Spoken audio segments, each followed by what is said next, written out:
Hey, this is Zach. And I'm Clint, and we wanted to thank Exoterra for sponsoring this episode of Colubrid and Colubroid Radio.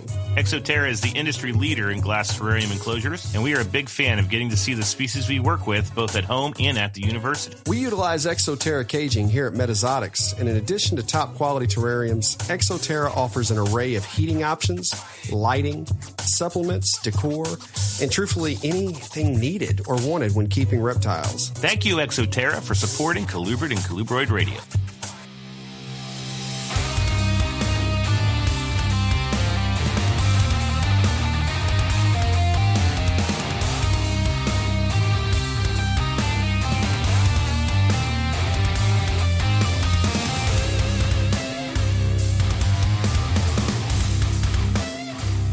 Hello, everybody. Welcome to another episode of Colubrid and Colubroid Radio. I hope I'm correct, that this is episode number 55. And tonight's guest, this is going to be a good one. We have had quite a few people reach out specifically for Gonosoma. And tonight, the main topic of conversation are Rein Rats. And our guest tonight is Kevin Pollack. Kevin has we were discussing his collection not 10 minutes ago, and it makes complete sense why Clint knows Kevin, because there's an awful lot of Asians in that collection, but there's also, Kevin also keeps things like Black Milks. And a lot of Montane Kings, and I'm really getting into that, so I'm digging it. Yeah.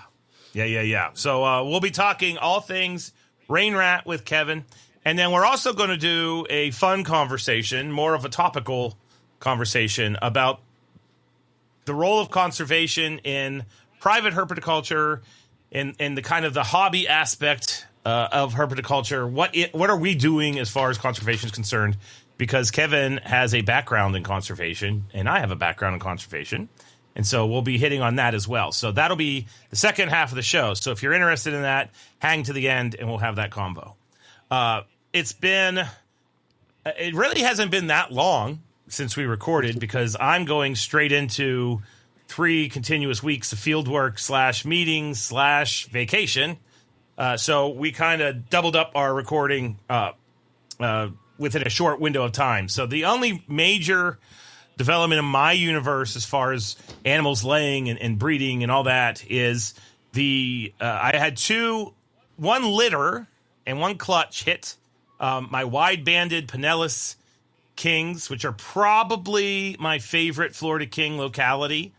They are an intergrade king, which basically means you have the kind of chain king look with the blacks and yellows of a Florida King, but you also have the scalation of a Florida King. They're just really cool snakes, and they come from an area around Tampa, Pinellas County, that they're really hard to find now. And that's another thing I really like about these guys, is that they're definitely being taken out by development and fire ants, and that's one of the things with our conservation talk we'll be talking about later on.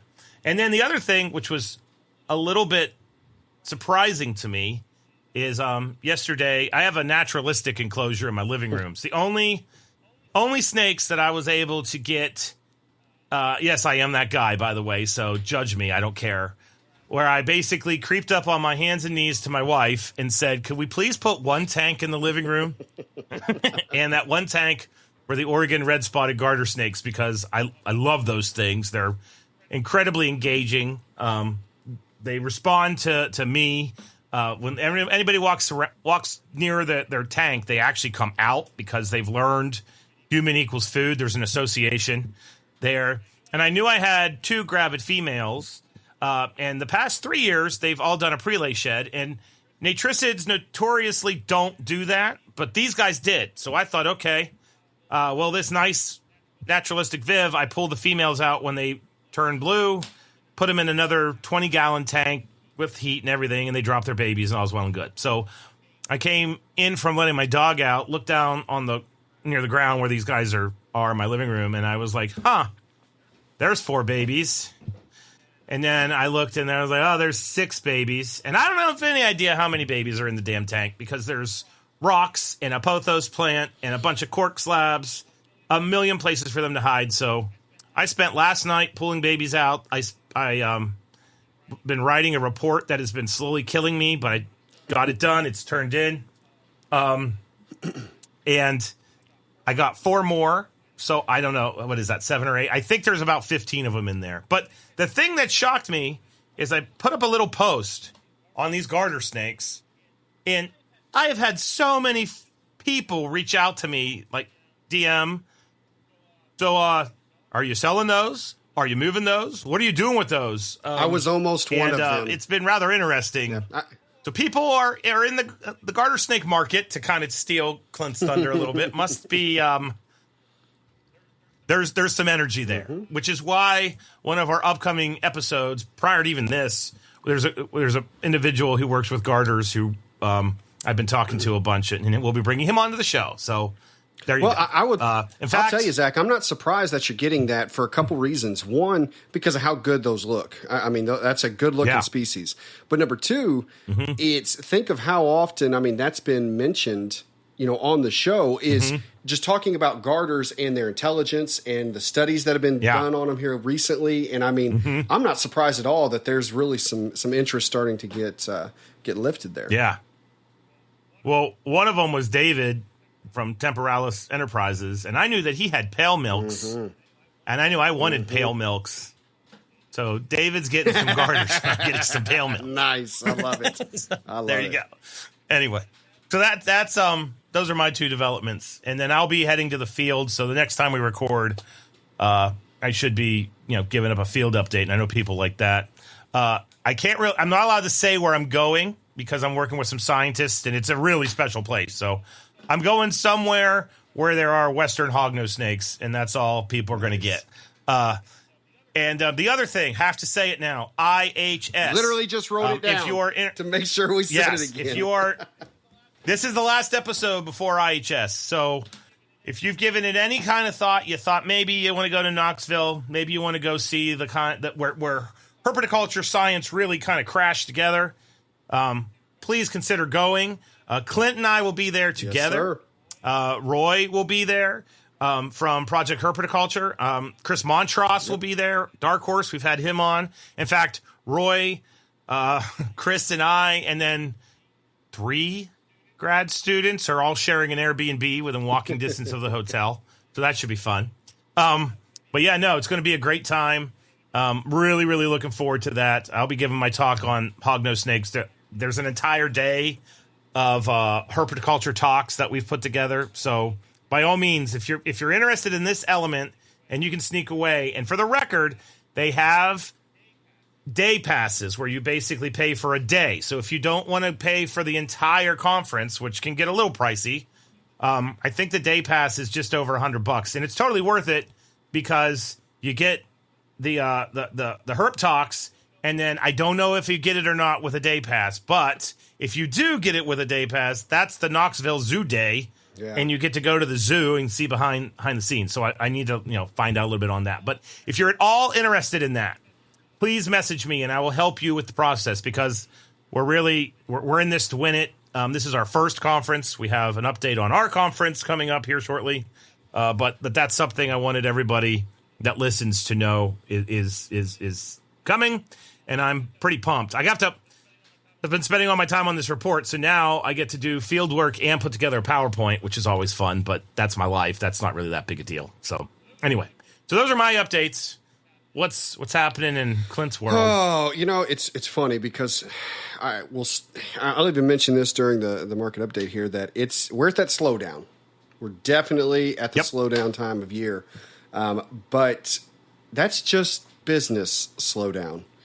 Because it just seems, I still, every day, it feels like I don't get nearly half accomplished that I wanted to, that I thought I was going to, or that I would have at least felt good about, at the end of the day.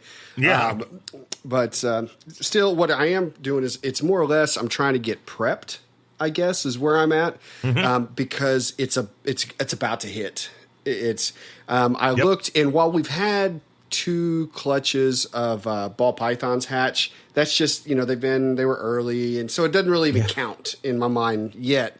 Yeah. But the first Colubrid clutch is due the 12th of this month, and that's when it kicks off because it's at that point every few days there's another one, and then the month of July, I literally have I think almost 40 clutches do it just in July alone, and then it keeps going, and it's about to explode. And so I did little things like, oh, well, there were 25, 30 snakes I've not taken pictures of and posted, on the website yet.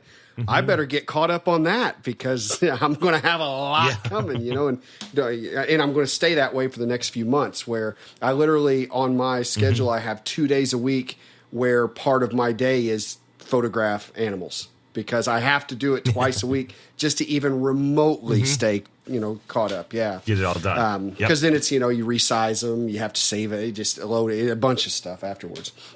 But yeah, it's the traffic has been slower for the most part. It kind of pops up and down. But staying busy with trying to get everything situated and ready for what's about to happen is kind of the mode that I'm in. We had some more black milk eggs lay. We've had some different Cal King morphs lay, some more gray bands. There was another, and I may have already said this, we did get another clutch of Persinum green bush rats. So cool. Happy about that. I know there's more in there somewhere, but I've lost track at this point. So, again, lots of fun little things. So, but that's kind of where I'm at, buddy. I mean, well, you mentioned slow down, and I wanted to do a great big thank you to all of our listeners right now, because I am the nerdy biology guy, and y'all know that. And Clint has like the pulse of the people. I do not have the pulse of the people. I got the pulse of like bugs. I don't have the pulse of people. And we are numbers people. You all know that. We're both data-driven guys. And whenever our episodes drop, we can get into our platform and see like the number of listens and all that. And so it's May. I don't understand human nature as well as I thought I did. So I looked in and I wasn't panicking, but I was kind of like, what the hell's happening? Our listenership has dropped. And so I, messaged Clint like, hey, something's up. I don't understand, but our listenership has dropped. And so then Clint, of course, mentioned it's early summer. People aren't doing, listening to this kind of stuff. They're out doing what they're going to do, blah, blah, blah, blah, blah. And so I thought, okay, whatever. Well, I went in and looked at our listeners and listening ship and downloading over the course of our podcast and saw, sure enough, April, May, we slump into June, then July, August, September, the numbers kind of go back up again. So here I am thinking, we're doing okay, maybe average, but I wanted more data. So I went on and I searched on Chartable, because you can actually see where our episodes are tracking compared to other animals and pets podcasts. And we are consistently in the top 100. Sometimes we're in the top 50. One time we got to the top, we got up around 22 out of 100. And this is like horses, dogs, cats. Really take we're always, they're the pinnacle on there. Yeah. Oh, they do. Yep. And so I did a search, and what it was the episode we just did on rat snakes. Alrighty. And it does it for the week. And I downloaded it, and I had this moment where I was typing into the search bar Colubrid and Colubroid radio, but I was looking at my computer screen, and I could see our emblem, and I could see like Colubrid and Colubroid radio, Rat Snake Madness. And I thought, what? I was having a mental schism, because I was thinking, like, what the hell is going on? Like, I haven't even typed it in yet, and we're already on the screen. And then it all hit me. Holy crap, we're number 4. So our rat snake episode, we were in the top 5. And I'm going to take this moment to say I'm insanely proud that we kicked the cat and dog asses. There was not a horse podcast in front of us, because I never thought we would break the top 20 because of the fact that people keep dogs. And like, this isn't because we suck. It's because everybody has a dog and a cat. So the mere fact that our talking about hemipines got us to number 4. That's what did it. Get it done. Anyway, yeah, they do. They get it done, and we have more hemipene talk. So keep listening. See if we get up there again. But anyway, and, I got on the same thing after you mentioned that to me. In fact, we have an account now. I don't know if you know that, Zach, but we have a. Yes. I now CCR has an account with Chartable. But Okay. I also noticed, and so I want to give a shout out to, we were number 1 in Thailand. And, yes, to our, Thank you, to our Thailand. Thai listeners, we appreciate you. We thank you. Yes. I was surprised by that. We really do. I was like, that's amazing. So really, really cool stuff there. Really exciting. And I mean, it just motivates you to want to come on and do more, you know. It does. It does. So thank you. And you know, we're being a little bit facetious, but at the same time, thank you, because that lets us know we're on to something. So we will keep doing what we do, and then you keep letting us know what you want discussed, because that's pretty, you know, that's how we ended up getting the rat snake episode, which then got us to where it was. It was all about you guys. So thank y'all. So that's my thank you. Well, I'll tell you what, because I know they're dying to hear more about hemipenes. So I'm going to get my stuff out of the way. And forgive me, guys. I'm going to make you wait a little longer on the hemipenes, because I do have quite a bit that I need to talk about today. Enough I've had to. This is another one of those episodes where I had to make a list of everything to make sure we touch base on. So as far as the overall market, I'm going to go through numbers fairly quickly because we have a big piece to talk about. But we have seen a slowdown, and this is that natural point of time where schools are out, vacations are happening. In fact, on the board right across from me, one of the services that we offer here are boarded animals, boarded reptiles, because nobody else offers that. And so we do that, and I can see how many of them we have listed because we put it on the board so that we know if we're too full to accept any and, you know, schedule dates. So we've certainly got several people out on vacation. It's all of the you know, you've got baseball, you've got soccer, you've got so many other sports that are kicked in right now. I'm in no way surprised that this is a slowdown.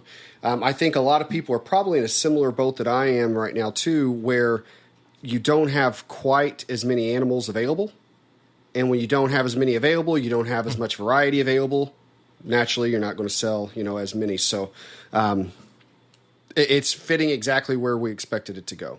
And that is across the board in my, you know, view and what I'm seeing so far. I did 2 shows this past weekend. Both of them were much slower than normal. And that was Evansville and Indianapolis both. And those are 3 hours roughly apart, 2.5, 3 hours. One was on a Saturday, one was on a Sunday. And to no fault of the promoters, both of those guys do a great job at getting people in the door. But it was just, again, that time of year, right? So the shows seem to be a little slower at the moment. The store, we've had 2 weeks that we were lower, a week that we popped back up, down again as far as just overall traffic. And it is kind of going up and down, up and down, up and down. And it's following trend, following pattern. Same thing goes with online sales. So all 3 facets that I'm typically watching, we continue to see things slow up. So don't be surprised. Don't be deterred. Don't be upset if you're feeling the same thing. That's going to happen. We'll get a few more weeks of this. That's going to take place. Once babies start hatching, that's when more and more pictures start hitting the internet. It starts to light a fire under people again that, oh, I want that. That's pretty. Yep. They start looking at, and then it's, you know, it's all moving again. So as far as some overall numbers, the market had a 1% change from the last time that we recorded, which was just about a week ago. 1% change. So that constitutes, that was Colubrids, 1.1% for the market as a whole, which is 477 fewer animals on morph market, fewer snakes. Ball pythons, negative 1.7%. They're 569 drop there. All other pythons, they actually increased 81. So we continue, and that's been that trend on the pythons. So we continue to see that go up. That was a 4.3% increase. Boas, 57 up, so a 1.2% increase. And colubrids, negative 46. So they dropped 46 colubrids, down 1%. So again, 1.1 as a whole. The market change, corn snakes, there are 38 fewer. And I know that more than that were sold because I just put about 20 of those bad boys on Morph Market today myself. So 38 fewer, that's a 3.4% drop. Hognose, 21 fewer, 1.3% drop. All others actually increased 13. Some of those, again, I will take fault for. 0.7% up. So a total drop of 1% on the colubrids. And I've put a total of 4 graphs and these numbers together in a PowerPoint. We'll save those as like a PDF, and we will get those posted on the Facebook page so everyone has a visual to check those out as well, so we can see the trend. That's the basic market numbers, but that's not the big market talk that has kind of, when the crap has hit the fan here recently. So there is an issue that I want to mention here. Zoo Med bulbs. So if you haven't heard, I'll give you a brief piece on this. There are a few videos out there, one of which actually, Zach, I saw on your stories, a real good one on what's going on. Mm-hmm. Yeah, that's Mariah Healy. She's actually one of my graduate students. She nailed it. So I'm not going to necessarily go into a lot of the specifics of bulbs and how they work and what they do and what they don't do. Instead, here's what I'm going to be able to kind of deliver for you guys. A quick overview, as well as where things stand. And this is after conversations with reps from Zoo Med. I've talked to Zoo Med. I've talked to Exoterra, obviously our sponsors, and distributor for Arcadia. So, some of the 3 big players out there on what's going on. The short explanation as to what's happening with Zoo Med bulbs and where this is coming from is there is a memo that went out from Zoo Med. It's been circulated on a lot of the Facebook groups, in chats, and it's about several Zoo Med bulbs that the government has told them they cannot sell any longer. They've got to stop production, stop selling right now. And that has caused a bit of a panic. And the first thing I want to say, there's nothing wrong with these bulbs. Okay? Let's start there. There's no reason you cannot utilize them. There's nothing wrong with them. That's not an inferior product. It's nothing like that. Okay? The second piece is do not let this become the toilet paper of 2020. Okay? The only way this becomes a problem for us right now is if we have hoarders going out to purchase every heat bulb they can get their hands on, because it's going to have a domino effect. If they're suddenly scarce, what happens to the price? It's going to skyrocket. People are going to start gouging. And then it's going to cause a problem within the hobby that there doesn't need to be. At least it doesn't need to be yet, okay? And I don't really think it's going to go in that direction. So there's nothing wrong with the bulbs, and there's also no reason to panic and go buy 500 and put them in your basement, okay? Yep. Exoterra, Arcadia, Zoo Med, they are all watching this. They are all working through this to a degree, and that's because it's like in Exoterra's credit, for example, when I was talking to them, obviously they're, full-on supportive of Zoo Med because here's the thing. Best case scenario, Zoo Med gets this worked out with the government and it's fixed. You know what? I forgive me, guys. I need to take a back step. The short of what the government is complaining about, the reason that the bulbs are an issue for them in the first place, they are really wanting to get away from incandescent bulbs completely. They really don't like those manufactured unless they're an LED type bulb that's set in an incandescent fixture. So the complaint is that those heat bulbs do not produce the amount of lumens per watt that the government is requiring for the minimum standard for general use. That word, general use. There's the hang up and the issue. These aren't general use bulbs. That's like saying you're putting them in your lamp to read a book. That's not what's happening here. These are heat bulbs for the pet industry. So that's what Zoo Med has been in talks with the Department of Energy DOE.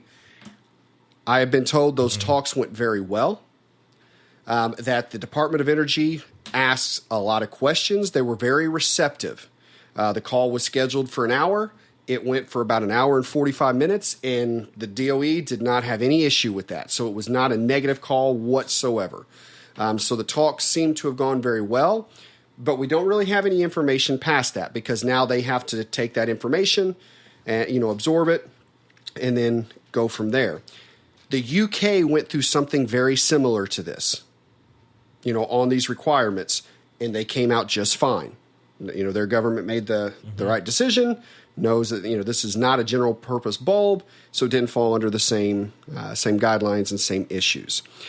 So there's a very, very strong chance and even a precedent that this is going to be taken care of.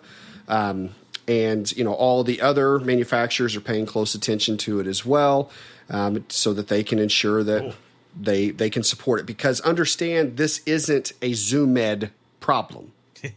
This will be a hobby problem if it's not situated and if it's not taken care of. I know that there's a large shipment of Arcadia coming in, and I was kind of told we'll know at that point if there's any issue, because if this does continue, it won't stop with ZooMed. They're just the first ones to get hit. Okay. And so with Arcadia, if it's going to hit them anytime soon, it'll hit whenever the boat comes, because the documentation says this is what the bulb specs are, and then there will be the potential issues. So, but again, I want to reiterate that ZooMed is doing the right thing with the DOE, and it's going very well. Exoterra is paying attention and is, they're solid, they're good, they're supportive, of the other companies because of what it means for us as a whole. As is Arcadia. Everybody's paying attention. Don't panic buy. Okay. We're going to be okay. All right. Okay. Sorry. Just want to make sure that we had that conversation. Finally, the last piece to update. Yes. And this just happened this morning. Colubrid Fest update, and it's positive. It's actually a positive one, guys. I know. We're closer. Know. It's positive. It's positive. Okay. Yes. So I'm going to tell a little bit more story than what's needed to just to give the update. But, obviously we're coming down to the wire here, because none of us expected the venue search to be this difficult, especially in the city that we're looking in and that we, really have targeted. So a conversation I had with Mickey was, okay, buddy, do we need to pivot? Is it time that we start exploring other cities? Well, during that conversation, we did kind of throw out a couple potential cities, but then it dawned on me that there was another city that's not far from this major one, like an hour, which really about an hour from the airport. And okay, let's look here. We saw a venue, thought it looked great, and Mickey went right in. So whenever I messaged him today about it, it turns out that venue's too small. That venue gave him the names of 2 other venues. However, within 5 minutes of him messaging me that, he calls back, and the probably most premier venue in this city that we've been after, he just got off the phone with. They don't see a reason we couldn't have it there. Yeah. So I'm still. This is one of those moments where I'm like, don't get too excited. Well, it's a nibble. That's when bad things happen. Our bobber went underwater, but it's back up on the surface again. Yes. So where we stand right now, that venue is putting a proposal together. They are sending that proposal to Mickey. He should have it. He may have it already. Within the next couple days at the very least. As long as all that goes fine and we don't have a problem. Mickey said, I hope the next time I talk to you, Clint, it's me telling you that we've got it signed and we're ready to roll. So when that happens, I can tell you guys, we've already said that day we will be recording a impromptu CCR, episode just to send out with all the details to get this rolling. And I'm hoping that we can do that within the next 2 weeks, crossing fingers that nothing else goes wrong. So We have not put it on the back burner. We have not forgot about it. We have continued to diligently work on this, and it looks like we have got the movement. Yes. Needed. So and on that token, okay. I'm like a caged animal right now with Colubrid Fest because I have to then immediately, once we know, then we have to talk about what conservation agency or organization or whatever are we going to work with, because it's obviously can be regional and regional to the region we're having Colubrid Fest in. That's an element. And then once we announce it, I'm going to give a little bit of a disclosure right now, because you're going to hear it in this episode, you're going to hear it in the next episode, and you're going to hear it in whenever we record this Yay Colubrid Fest, here it is episode, is that I need our dedicated listeners that responded with well over 50 responses of subject ideas. I need you to start filling us up with names of people you would like to hear speak. And topics you would like to. And we did this all the way back in March, but let's do it again. So please, DM, PM, whichever version of M it is now. I don't know. I'm old. But send the messages so that I can have my spreadsheets, my Google Sheets ready to go, because I'm pretty much going to drop everything for at least a day and a half and send out a whole lot of emails, messages, just trying to get our speakers lined up. So there you go. Mm-hmm. All right. Okay.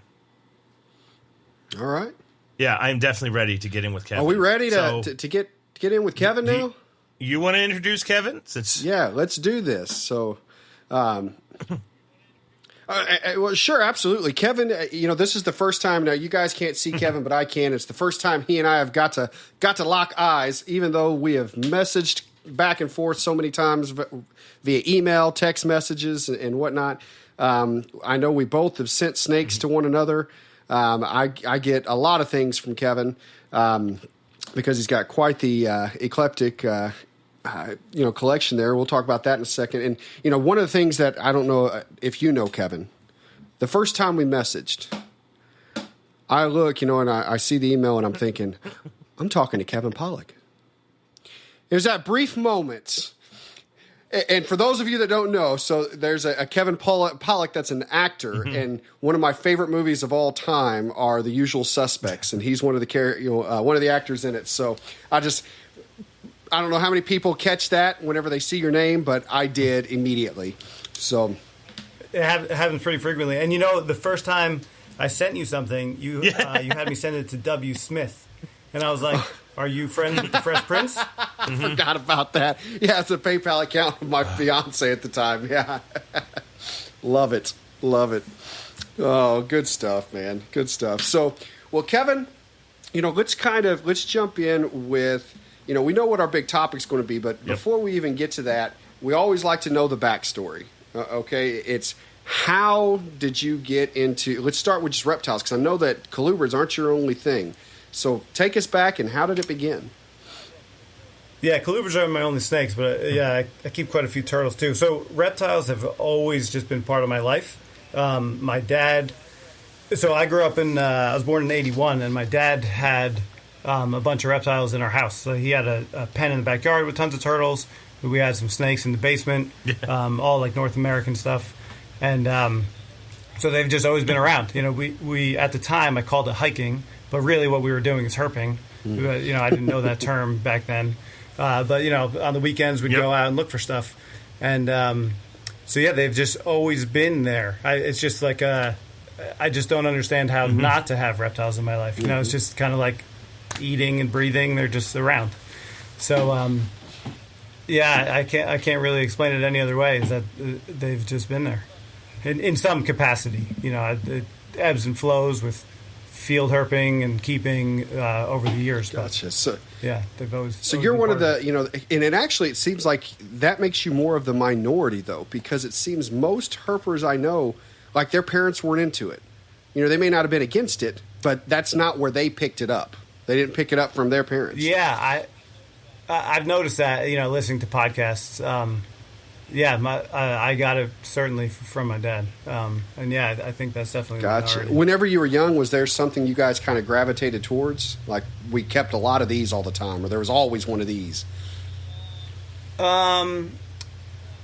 No, maybe box turtles, North American box turtles were kind of always around. So my parents split up when I was 5, and so he moved out. So there was less stuff in my house, but he still continued to keep some things. But he would actually kind of go through phases. There was like monitors for a while, just random things.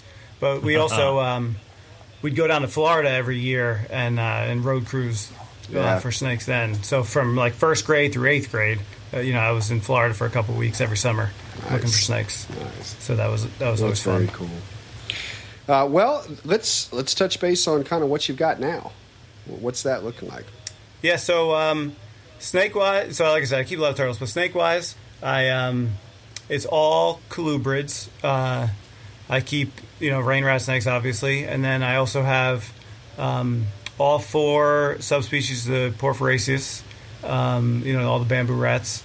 I keep. I have some 100-flower rats, Russian rats, Japanese rats, Arizona Mountain Kings, Nablaki, Mex, Durangos. Let me think. I got to look around the room here and see what I have. Some. The only thing that I have that actually stays warm all the time are neotropical bird snakes, Phrynonex. I have some black milks. I have one single Andean milk that I'm looking to pair up. I know we're not a might be missing turtle but podcast, but I know there's going to be listeners everything. that are thinking, well, what turtles does he keep? So I'm going to go there. What turtles do you keep? Yeah.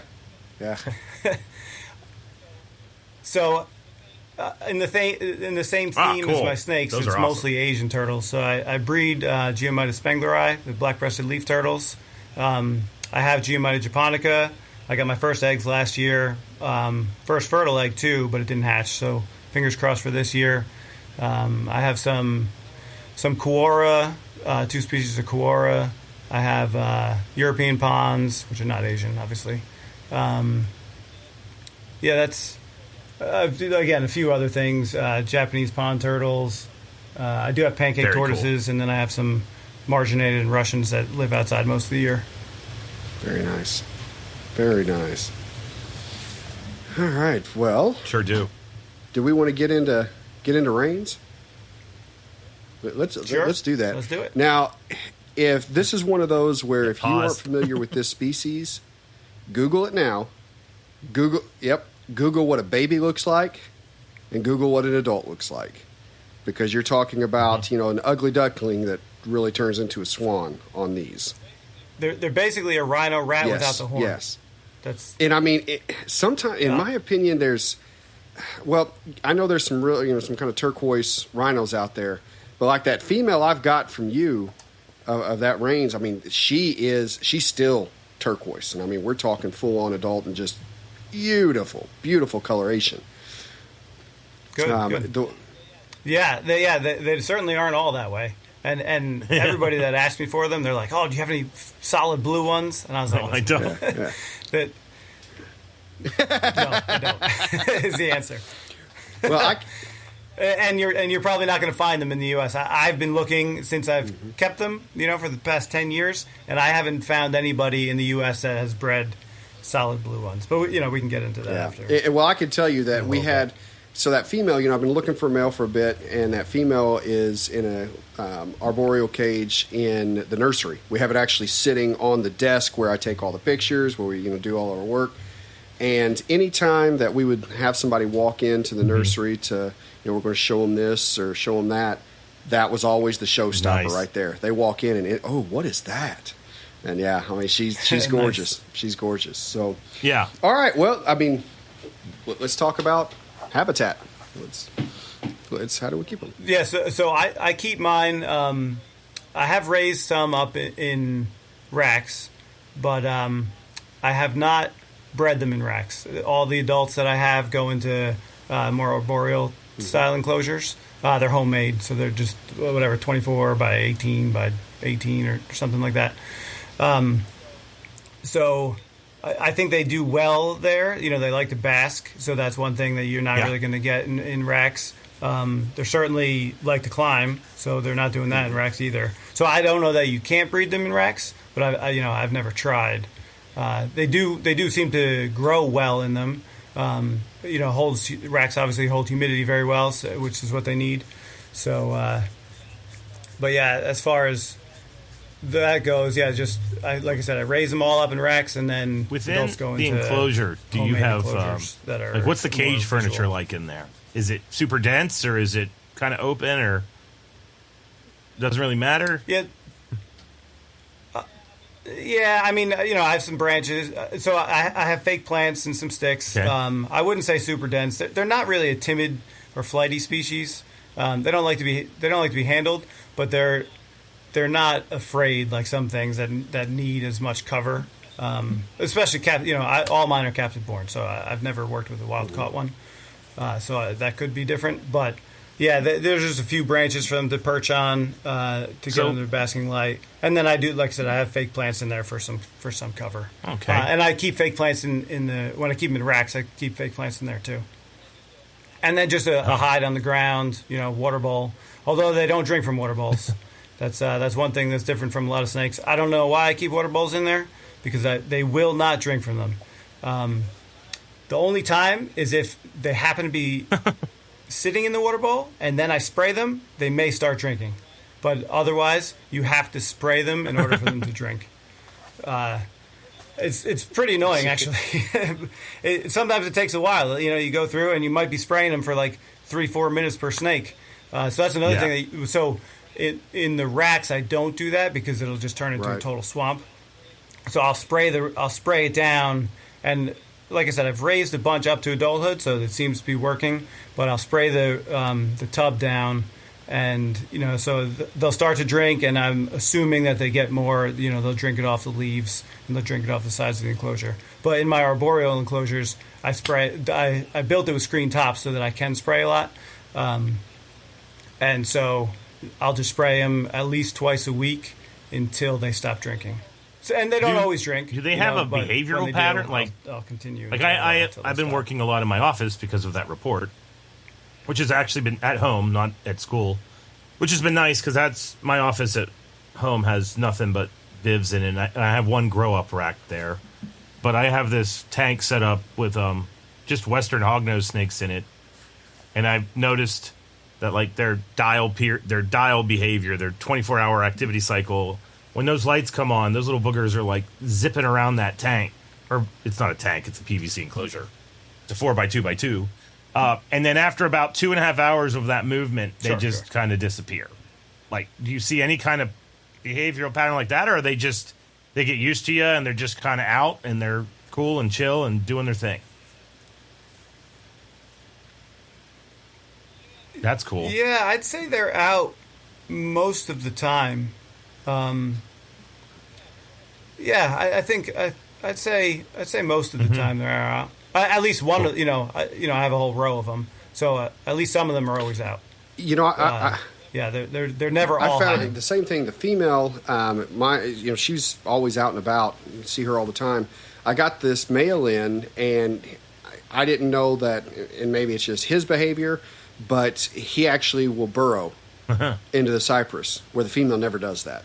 Has no interest in it. But there's times because you drop a hefty price tag to get this male in, and then every now and then I walk. Where the hell is he? That's that kind of thing. So, but I agree. I mean, typically they're out and about and moving around from what I see. Yeah. Like I said, they're a great. It's almost a shame to keep them in a rack because they're out all the time. They're arboreal, so they're a good display snake. You kind of obviously you lose that in a rack. Yeah. In tubs.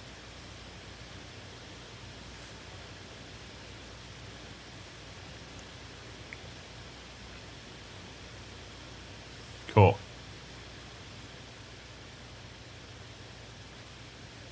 Yes, you definitely do.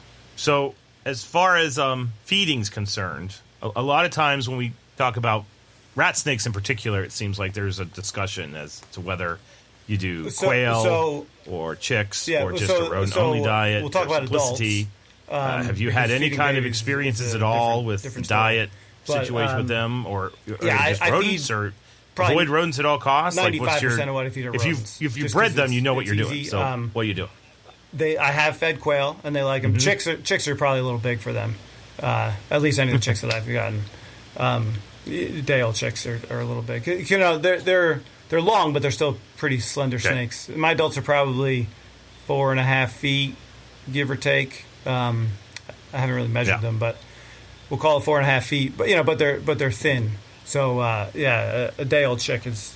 I don't think I would try that. Rodents just for ease. They seem to do well on them. They eat them just fine. They do take quail. I've even given them chicken hearts in the past to try that out, and they took them all. And the other reason why I don't do quail is I didn't always have access to it, so it seemed like hit or miss, and so I saved that for things that I was rather use it for. That I needed it more for. So I would like to start using more quail, but it just seems like quail have become more readily available recently. So but I'm still in that mindset of like, I gotta hold on to my quail for when I really need them. So I may start soon incorporating more birds. It does seem more natural, in an arboreal snake. So I do like that idea, and I do like the idea of different food items and variety. Yeah, I think it's.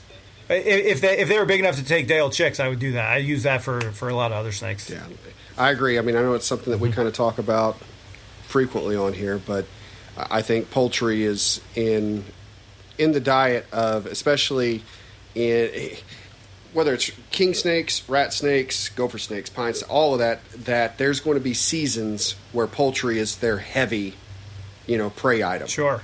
Where I agree. A baby bird's a lot easier to get a hold of. There's just not that many rodents. You know what I mean? It's harder to, unless you're, in a rodent-rich environment. So I think that's something that they probably go after a little more than what we like to think of in the hobby.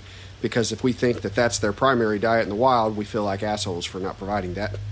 Yeah. So. Right. Yeah. Well, quail's a lot more expensive for what you get too. Yeah. Right. Like the size quail versus a mouse is a lot more expensive. Very true. Same size. So we got an idea there on what the caging looks like, and here, obviously, I'm really curious on your breeding cycle and how you make that happen with these guys, because I'm crossing my fingers to add that to my list this season. Yeah. So for me, they go down. So I do a full hibernation for them. In the very beginning, I didn't. I did like 2 months at around 60 degrees, and the first couple times that I bred them, I had some infertility issues. Now I don't know if that's just because they were young snakes, and or because I wasn't putting them together enough in the spring. So I changed a few things, and then I got better fertility. So I don't know what exactly it was, but I started working, so I haven't switched since then. But so what I do now is they go down for about 3 months, and they're in the mid-50s. They'll probably get to the low 50s at the coldest time. I put them in my garage on the floor. And so, at times it'll be low 50s, and I keep them there for, like I said, about 3 months. I'm a little later than a lot of people just because my garage stays warmer later. So they'll go in, mid-December or so, and then I'll take them out sometime in the beginning of March. It really will depend on the temperature of my garage. If it starts to warm up earlier, I pull them out earlier. If it stays cold, I might keep them in there an extra week or so. Gotcha. But yeah, I mean, it's pretty straightforward. If you've bred North American stuff, it's kind of similar. Like I said, I was doing a less intense brumation, and it worked a little bit, but I don't know if that was the reason why I was having some infertility or not. But what I'm doing now seems to work. They do have a huge range, so I don't know if that's a factor either, where the stock came from. They have a really enormous range, actually. And I have no idea where mine are, where they're from originally. So, all right, so we've got, where we're looking at mid-50s on cool down. when you warm them up, what are you taking them to? What temps are you keeping them at?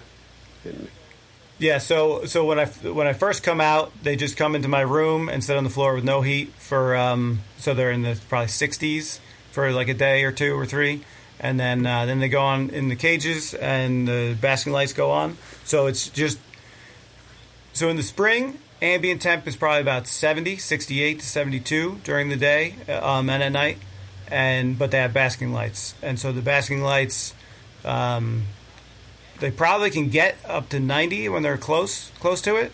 It's probably more in the 80s is where they hang out, but they're not there all the time. But they can. It's a total thermal gradient. It's classic gradient, and they use it. So they don't. So and then in the summer, my whole room starts to warm up, and it'll be in the high 70s, and they won't bask, and I'll actually shut the basking lights off because then I'm trying to keep the room cooler, and they don't need it. Early on, I tried to. They can handle cold temperatures. They can certainly handle in the 60s at night with no problems at all.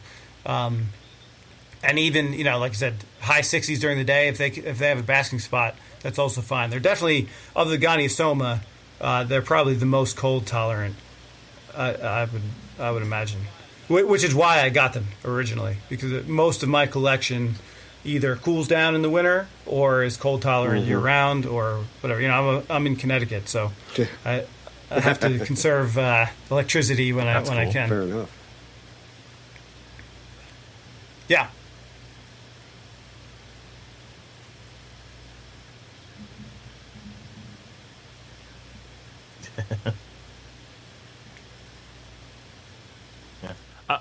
I have a question about pairing, and I think I'm going to start, or we're going to start asking all of our guests this. Do you do an introduction scenario where you put a male in with a female or a female in with a male they go X in number of days? They'll go in for a day together. Or is it more? I don't. They go in, I don't and understand then the how pair people is just feed snakes when they together keep them together. until you Like, see do they just sit evidence there that and watch they've them the whole ovulated, time? and then Like you pull them out. So essentially, nobody got time for that. cohabiting scenario. Okay.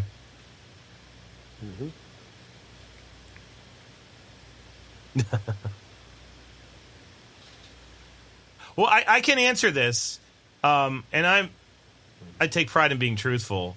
There's a lot of like, oh, son of a bitch moments. I will say that, like you feed, and I am cohabiting king snakes during breeding season, and holy mother of God, that gets really interesting when you introduce a prey item. But I just found that when I did the first year I tried breeding, I was doing the whole. So, like I said, put the male in for a couple days, pull them out, and I didn't have so the males actually anywhere won't near even the success rate I've had They since might I eat just when they was first like, come out once, maybe. He goes in there, and then they won't eat. And then he for comes out 4, 2 5, months 6 later, weeks. and then next thing you know, they everybody's just want to breeding. breed. That's the reason why I asked. With these, when I put them together, they start breeding. So it is a immediately. fast. Okay. So I don't even have to keep them together for a day, but I figure I'll let them go in. They breed right away. I'll leave them for about 24 hours. Pull them back out. Because I'm trying to feed the females heavy then too, and so like I said, I don't like to feed snakes together. So I would love to keep a bunch of snakes together, but I don't know. It just makes me nervous, and then I have to pay a lot more attention to. Well, what I'll say, on. just for listeners, when we're talking about feeding snakes together, it comes down to a lot of really what so much of what we do is, and that's you learn it.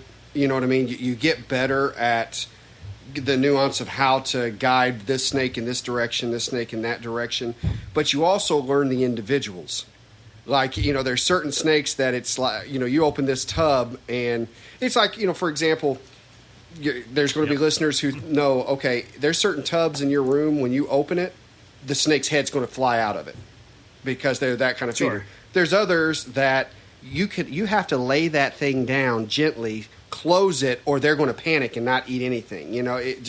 So I think that's when we talk about cohabbing and feeding snakes in the same bin, there's not going to be a one shoe fits all kind of thing on how to do it, because it's going to depend on the species, it's going to depend on the individuals, it's going to depend really how they're looking at me in that moment too sometimes, on it. So I tongue feed all of these, and they come flying out every time. that they like to eat. That's they have no problems with that. Which is also why I'm sort of afraid if one finishes a mouse first, may try to eat the other one, and then that's what I'm most concerned about is one trying to steal it from the other one, and then problems happen. Makes sense. But yeah, so I just put them together. That was another thing that I changed when I was having fertility issues. I put them together a lot more now for longer. So I would originally I would just put them together maybe like twice because, like I said, they breed right away.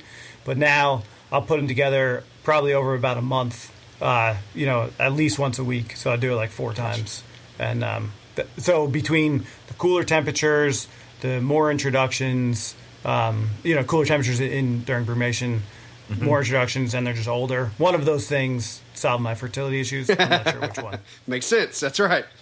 Yeah, I'm not going backwards to try to tease that out. I understand that. So once you've got eggs dropped, I'm guessing you're setting up a nest box. So, because you've said a lot of typical North American type, movement there. Yeah, one thing that is different is their pre-lay shed is at least 2 weeks before they lay. And so the first couple times that had me freaking out because I was, they're moving around and not laying. I'm like, do they not like the nest box? So then I started putting extra nest box in, different sizes and different things. But it's just every time it's maybe like 13 days, but it could be 14, 15, 16 days later. So that's most water cobras do that. Oh yeah, they go up to 3 weeks. Yeah. That's so. Yeah, like I said, in the beginning I was nervous about that, but it's that's just what they do. Yeah, so if you're breeding corns and used to that 10 days you could set your watch with, this is certainly going to put you in a panic. Right, exactly. Mm-hmm. Yeah, I'm thinking like they're going to get egg bound, but no, they lay just fine every time. The other thing that I've had these do, which I don't know that I've had other snakes do, is if there are any infertile eggs, they'll often lay them early. Like a week early.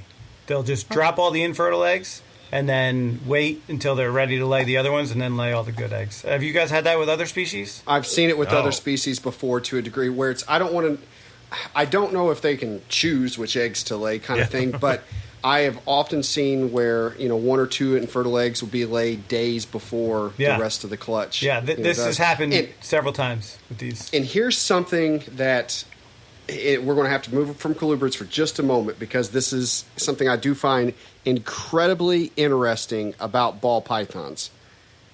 I cannot tell you the number of times I have females drop a clutch and they'll be coiled around them except 1 egg or 2 eggs. And the eggs will look perfect.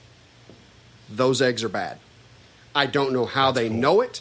And I've even, just to prove it to Steve and Drew in the back, we had one do this the other day, and I go, I want you to put a black X on that egg and go ahead and put it in the incubator with all the rest of the clutch because that egg's going to go bad. I guarantee it. And it's something amazing to me on how they know that those are bad, but they do. And yeah, it is what it is. Cool. It's very similar to this. It's amazing to me that they know they lay all the infertile eggs and then the fertile ones, later on. I don't know how that happens, but yeah, pretty crazy. What's a typical clutch size with these guys? Typical is like 8, 9, 10, 11. I had one female give me 13 eggs once, but this is interesting. She, what I'm assuming is used up all of her calcium reserves because she got real kinked up. Actually, while she was gravid. And so I noticed it, but she wasn't eating at the time. She had already stopped eating, so I couldn't add any kind of calcium or do anything. So she got all kinked up, and she has some like motor skills, too. It almost looks like a neurological problem, but I think it's just a muscle problem. Whoa. And so she's obviously, never bred since then. This may be 3 years ago. She still eats fine, but like I said, she can't climb very well. So she just never recovered. Yeah, and I started injecting mice with liquid calcium. I actually do that for all of them around breeding season, for the females around breeding season, just a few times. But yeah, so it's been like 3 years since that happened, since that 13 egg clutch, and none of my other ones have had any signs of that. I did make sure after that they had UVB. I do keep UVB on them. That's Actually, one of my questions. In the beginning, I was keeping UVB, and then I stopped for like a year or two, and that's when it happened. So I don't know if it was the monster clutch. I don't know if it was a lack of UVB, because none of the other ones exhibited anything like that. But so that female stopped producing for me, and like I said, I made sure that I keep up on UVB since then, whether it's needed or not. I don't know. I want to talk about the UVB part here. So, what bulb are you using? Is it if it's a 5.0 or a 10.0 or the? It changes, whatever I have laying around, and they're all old because I used to work at a pet shop a long time ago, and they were closing, so I took all their bulbs, and so I have a stockpile of old bulbs. Okay. Do you keep does the bulb come on in the morning and it's on all day? Yeah, they're on the same timer as my basking bulbs. All right. Reason why I ask is here at the university, I don't know if we had a batch of the infamous bad bulbs from 5-8 years ago, or if it was a 10.0 was put in instead of a 5.0 kind of thing. But we actually have had 2 snakes get cataracts, and they got cataracts because they were put in a situation where it was like the highest level of UVB. And now I've said that, and a lot of people are like, see, that's why you don't do UVB with snakes. I'm not saying this because that happened.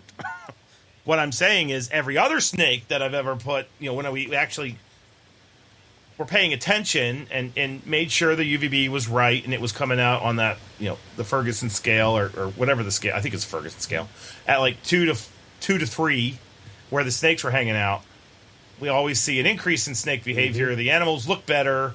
I'm fairly positive it's very important for hognose snakes, but that's a hypothesis. Their colors definitely look better.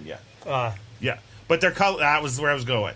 But you definitely see an increase in color, and it's very interesting that you have it on all day, because I think that this idea that, we're only going to give it to them for a couple hours a day, I don't know if that's really got much science behind it. Mm-hmm. I just think what's more important is that people learn a little bit and buy the right bulb. Yeah. If you buy the right bulb, you're going to avoid the issue we had with the cataracts. And what we ended up doing is we had a 10.0, which is like the highest on it was a black milk snake, and it was actually a Barron's racer, and they were in a 4x2 by 15 inch. Mm-hmm. So and it was just a simple matter of the student grabbed the wrong bulb, and that thing was getting the UVB from 8 in the morning till 5 at night, or however long we had it going. Yeah, these are old T8s. But okay, the tubes. Okay. Yeah, so they're they're probably not super strong. Like they've gotten stronger throughout the years. Yeah. Well, the other thing that's important is, for my situation, is I'm fairly certain ours were coils. Oh, yeah. Which you basically get that right, straight down, of UV, and if you've got sticks and leaves and everything in there intercepting those photons, you're going to totally create a gradient, and it's going to be a much better scenario. These are linear fluorescents. Yeah, no, that's pretty cool. I mean, it goes back to gradient for everything. Let the snakes choose what they need. Mm-hmm. In an ideal world, you'd have a full gradient of UV and heat, and a mix of more UV, less heat. Mm-hmm. More heat, less heat. But they seem to be doing well. I got my first ones in 2013, and they're still dropping clutches this year. So. Yeah, wow, they were. I think they were 2012 animals. I actually wrote this down just so I know. So I got my first clutch in 2015. Nice. Holy crap!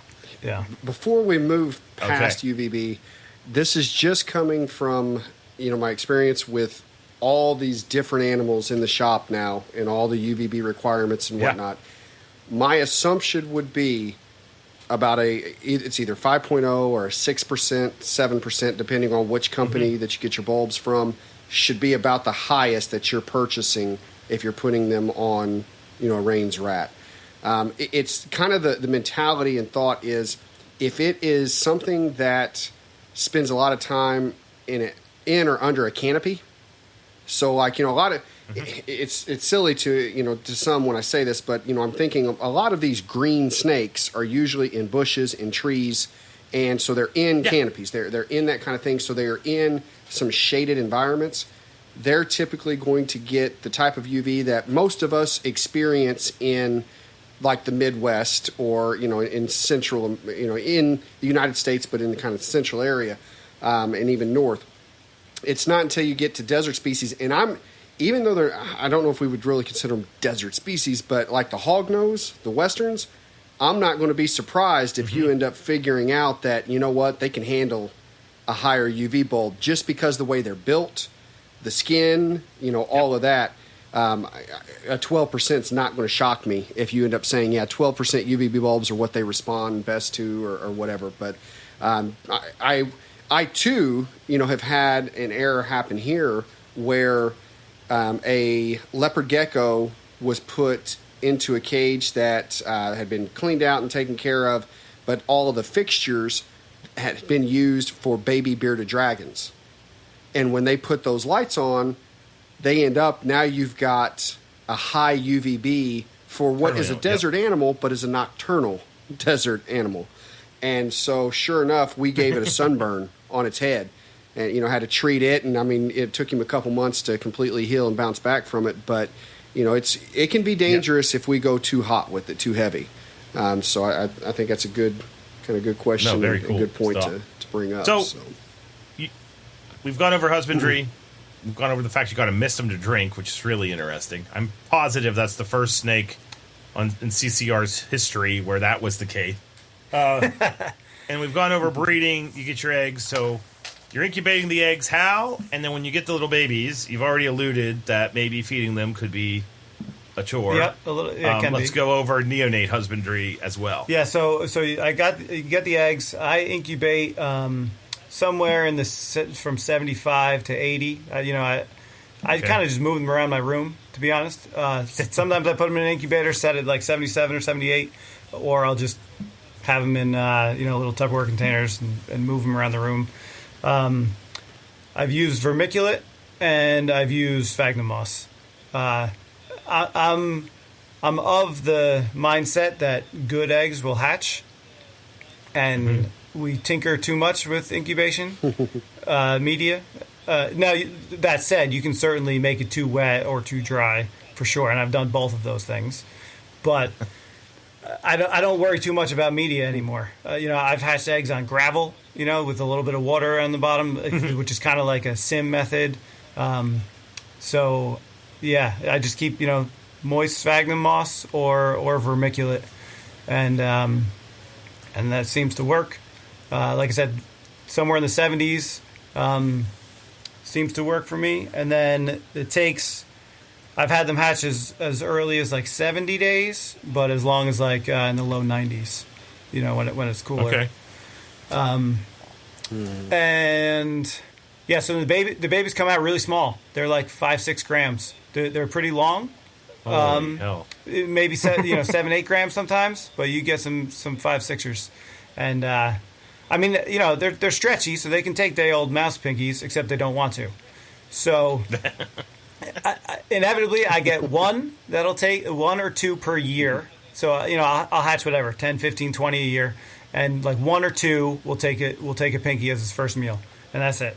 I have not found that live pinkies trick anybody into eating them. Either they'll take a frozen thawed or they won't, and they won't take a live either. That's just been my experience. So you just have to give them what they want, which is tadpoles. I've never had a single baby refuse a tadpole. That's interesting. So I have gray tree frogs that breed in my backyard. I have some, man-made ponds, like I put a liner down and some prefab ponds for turtles. And so I'll just collect eggs as soon as they lay them, and then I'll just bring them inside, and so I just have some tadpoles. They'll also usually will eat fish, so rosies, guppies. Whoa. Again, like a rhino rat. I was about to say rhinocophus, but that's not them anymore. They're back in County Selma. So yeah, like a rhino rat, fish. I've tried anoles a couple times, and they've eaten those. They're not easy to get, and they're expensive, so I haven't tried a lot. But the 2, 3, 4 times that I've tried, they've eaten them.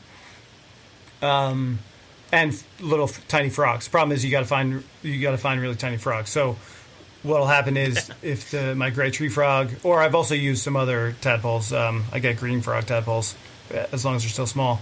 But when the gray tree frogs metamorphose, they'll eat those too. So what you do is with a fish or a tadpole, I'll get them eating those like once or twice, and then you just throw a frozen thawed pinky in the bowl. I use very small bowls, so they go in there and they're easy to catch. But I'll throw a frozen thawed pinky in the bowl with a live fish or a live tadpole, and often they'll eat both. Sometimes they'll only eat the pinky because that's what the first thing that they grab, and they'll just eat it. You do get some holdouts that will take a long time, but I'll do that for a while, and then I'll try just a frozen thawed pinky, and hopefully they'll just take those. And if not, you just keep going. I have not really done much scenting just because the method that I use works. If I have enough tadpoles, and fish are easy enough to get, you just go to your nearest Petco or whatever and get rosies, and they'll eat those. I did sell to somebody that fed rosies straight from the pet store, and the snake died shortly after. What I do is I'll get them and I'll keep the fish for a few days at least and change the water every day, and let all the weak dying fish die off to start. So I only have healthier fish, because I don't know, they treat the water for all sorts of things with fish. So fish, tadpoles, that'll pretty much always get them going. Tadpoles for sure. I've had a few that rejected fish originally, but tadpoles for sure. I want to try this year Reptilinks. I have not tried it yet, but I'm excited to try those. How often are you feeding them? Like, is this you get them going and you keep it up, or is it like a once a week and you're done? Yeah, just once a week. Well, if they've only eaten like one small little tadpole, I might do it twice a week. But if they've taken a pinky, for sure, only once a week. I mean, like I said, they're 6-7 gram snake, eating a 1 or 2 gram pinky. So it's using this strategy, then, you're not really overly concerned when they hatch out because you know what you need to do. Is that fair? Yeah. I have also done assist feeding with mouse tails.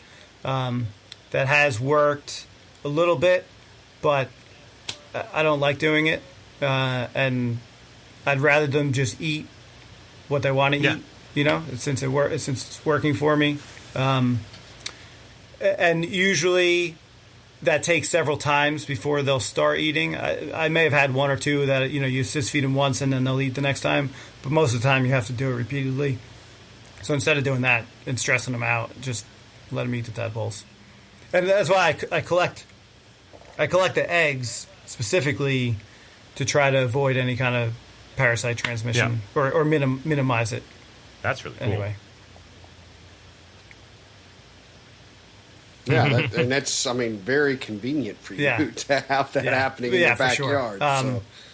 But like I said, fish usually works. And I won't, when I sell babies, I'll tell people exactly what they've been feeding on. I try to get them until they're eating pinkies, but I'll say, listen, they're eating pinkies with fish or, only eating tadpoles. So, as long as you're aware of what you need to do.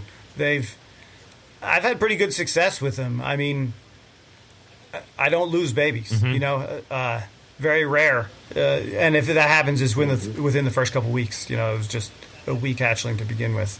No, not from feeding tadpoles or fish. They seem to do just fine. So those guys I don't keep with any kind of hotspot. I just keep ambient somewhere in the mid 70s.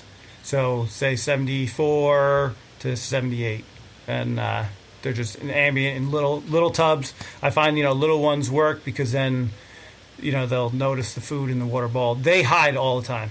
They definitely burrow into the substrate. I keep damp sphagnum moss in there with them. That's another thing they do slow. So the babies, they take a long time to shed their first shed. It's usually like 2 weeks. No. Unlike a lot of other snakes that are much sooner than that. That's cool. Well, you've mentioned I mean, it sounds like they really are rhinos without a horn. Yeah. Yep. But I noticed you... And maybe a little more cold tolerant. Maybe. But I've noticed you don't have rhinos. So, and as the resident Baronite connoisseur, I always love to talk about rhinos and the lack thereof in people's collections that should have them. Justin Smith. So, is there a reason you don't have rhinos? I probably should. Okay. I've considered it, but the price on them has gone up so high recently that I don't feel the need. That's fair. You know, I have Frenata, which are basically the same. There you go. You know, and honestly, from my perspective, I would rather have Frenata right now because there's not many people that does? breed them. Like I said, I've been searching for like real blue animals since I've gotten these, and I've seen videos of some. Most of the time they're out of Europe. And it was one thing I want to touch on. A lot of people that do sell them, and they say, "Oh, this is a blue animal." Look at what size they are. So we didn't talk about it. So the babies look like baby rhinos. They're gray. Yeah, they're gray. They're gray, gray shoestrings. Turn green, but in that like 8 months to 2 years, they all go through a blue phase. They all look blue, or some bluish at least, and then they may turn more green, or they may get a little turquoise. But I see all the time people sell them in that phase, and they're like, "Oh yeah, blue." And then I'm like, "All right, can I see your adults?" And they're like, "Oh, I didn't breed them." I'm like, "Well, there you go. I'm not going to buy them because I don't know what is going to." Right. Exactly. I'm not going to pay blue price. Yeah, yeah. But I mean, to my point, it's it took me looking for 2 years to find a breedable male. And it just happened to pop up. So it's I see rhino rat snakes at shows with fairly regular.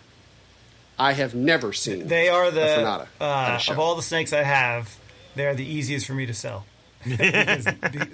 because nobody else has them. I guarantee it. I guarantee it. So, yeah, and it's definitely a cool species. And we're talking about the color, and I certainly hope that individuals have Googled what these look like if they're not familiar with them. But in addition to the color, the pattern on the eyes. I mean, they're neat looking snakes. Yeah, and they're out, so you get to see them. They're all cool. The time. If you set them up in a visual enclosure. Yeah, that's cool. I don't know. Absolutely. Well, I think we got Rein's wrapped up here. You guys feel? Is there anything? There's one any other other thing I had an tips or issue anything with, like that you think we need to throw out there? If you're keeping them cooler, so they need high humidity. We didn't really talk about that. Like I said, the babies I keep in tubs with tops on with a damp sphagnum. So it gets pretty wet in there, and they seem to do okay. But the adults, they need high humidity, but they don't want it wet. And if the temperatures are a little cooler, so like in the fall for me, I got to be mindful of that because there was 2 times that I did have them develop blisters or like a skin fungal infection. It cleared pretty easily, but yeah. So that's one thing. They definitely need high humidity without being wet. There you go. So that's and another thing, I've had some weird things happen with them. I just last year, I had one develop tumors. I thought they were like bacterial abscess or something, and I brought it to a vet, and he biopsied it, and he said, no, it's just a tumor. I wasn't sure if it was cancerous or not, but they continued to grow, and I had to euthanize it. But I've had some more issues, I'd say, with these and some other things. I had one develop an abscess, which is why that one I thought just had abscesses. That, again, I took to a vet, just lanced it and antibiotics, and it was fine. But yeah, it just seems a few things. I almost didn't even start with these because I got my first pair, and my female got out like within the first year and was out for 2 weeks, and it was during winter in my basement when it was freezing, and I was like, oh my god, I lost a snake. I couldn't sleep. And then one of those. Yeah, because at the time it was the most expensive herp I had ever purchased, and now I just lost a female, and like I said, it was in the middle of winter, thank God I found it. But then she started regurging. You know, she's only like a year old, and she started regurging, and I was like, oh my God. But it all worked out. She grew up. She's fine. And actually, the male, I snapped his tail into a container too when he was young, and so part of his tail is missing. So that was another thing. I'm like, oh man, I don't even know if I'm going to be able to breed these things. Female went missing. Male's tail's messed up, but it all worked out. Well, how many? Yeah, everything you're describing, I've done. Yeah. So I mean, we've been there. How many of these do you have? Like we didn't really go over that. So I got, like I said, I got my first pair in 2013, and then in 2014 I found somebody selling 5 that were assist feeding, and so I scooped those up, and then that created my initial 3 pairs. Then I described how the one female ended up laying a bunch of eggs and just got shut down after that. And unfortunately, I wasn't holding any back in the early years, but I have since. So now I have 3 more females that are ready to go next year. I have an extra adult male, and then I have maybe another pair after that. So I don't know. I probably have like 10 or 12 at the moment. Yeah, nice. Something like that. So yeah, next year I should have a whole lot. I hope, fingers crossed, if everything goes to plan, I'll have a whole lot of babies next year.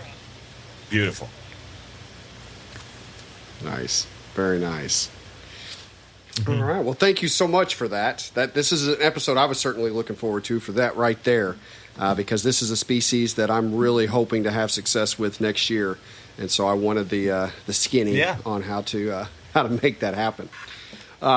You know what I'd like to talk about now is, and this was something when getting you set up to come on the show, Kevin, I messaged Zach because of a conversation. I think there was something mentioned on a previous episode that you messaged me about, where you said, because it was mentioned preservation versus conservation versus preservation. And you had messaged me about that episode because you said that that's something near and dear to you. And I thought, you know what? This is something we need to do when we bring Kevin on. And I forgot to mention it to Zach until we were getting you on. And I said, by the way, something we want to talk about on here. And when I did, Zach just like lit up, because this is his wheelhouse. So for those of you that don't know, Kevin is an environmental consultant. And so this is definitely in his arena. And conservation is something you hear Zach talk about a lot. It's something that the show we promote and that we want to really make some headway on. But there's some differences in those words and how it's played out in the hobby as well as in the world of academia. So I'm going to turn it over to you two to kind of have this discussion. But I want to talk about that preservation versus conservation and how that looks in our discipline and how that looks. Yeah, in I think you had showed that was a distinction in one of your episodes, and I said I texted you. I was like, thank you for doing that, because there are way too many keepers in my this is just obviously my opinion. There are way too many keepers that keep stuff and they say, oh, I'm going to breed this for conservation, and really all that is like a self-promoting rationalization. Because when you say conservation, they're like, oh, it's going to conserve species in the wild. No, it's not.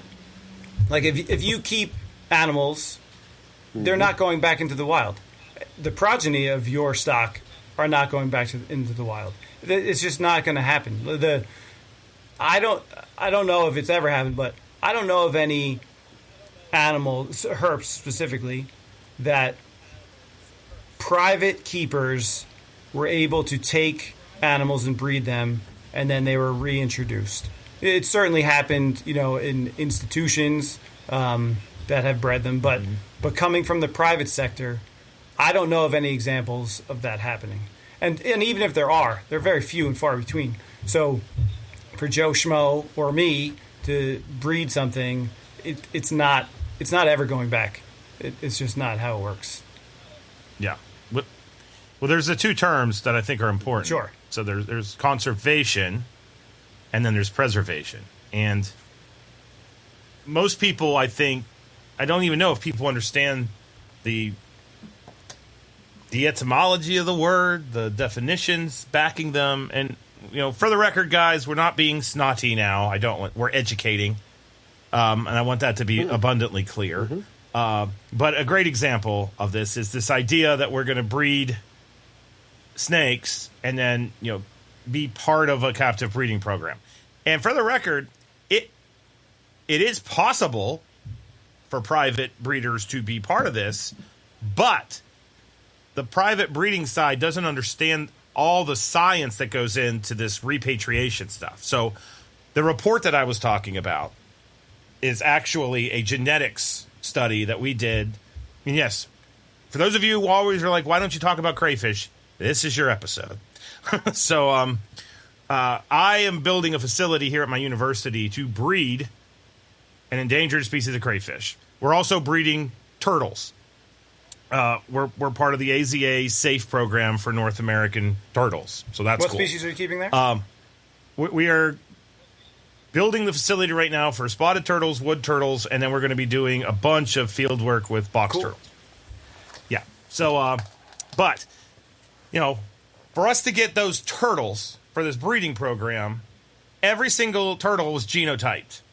Every single turtle had a bit of tissue taken out, and it was sent away to be sequenced to figure out what we call a haplogroup, which is which population geographically did these turtles come from. Because when you breed things for reintroduction, you can't just willy-nilly breed animals and just Johnny Appleseed them across the landscape. Doesn't work that way. There's this little thing, it's annoying, it's called evolution. And it's always happening, and it's happening at a population level, and you have to make sure that if you can, when you do a reintroduction campaign, that you're introducing animals to place A that are of the same population genetically as place A if possible, because they've probably evolved an awful lot of mutations that are specific to that area that enable them to survive. Spotted turtles, as an example. Well, no, we'll do indigo snakes. Indigo snakes from Mississippi, where I believe they are still extirpated. I believe they've been released to Mississippi, but there hasn't been wild indigos found in Mississippi for quite some time. You're not going to take indigos from South Florida and release them there. You're going to have to figure out a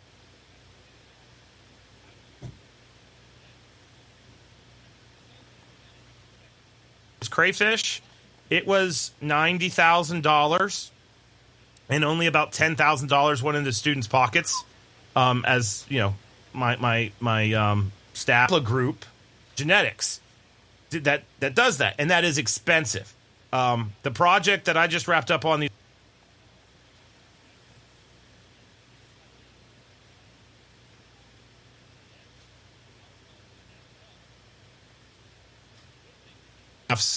wage for doing the work.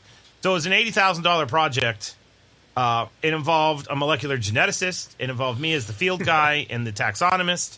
And then the output, we now know. Like, it was a good thing they made us do this before we did the captive breeding of the crayfish, because we've actually found out that there were way more haplogroups than we thought.